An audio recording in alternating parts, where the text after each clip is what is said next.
ठंड लग रहा था बहस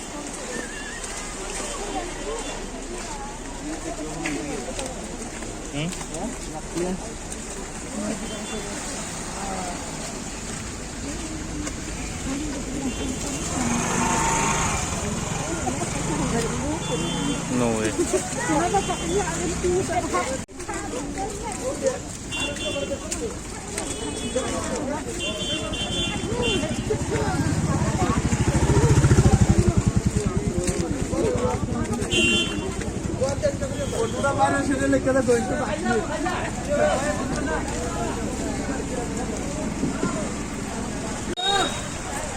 얘들 이미 사실 진짜 칭찬이나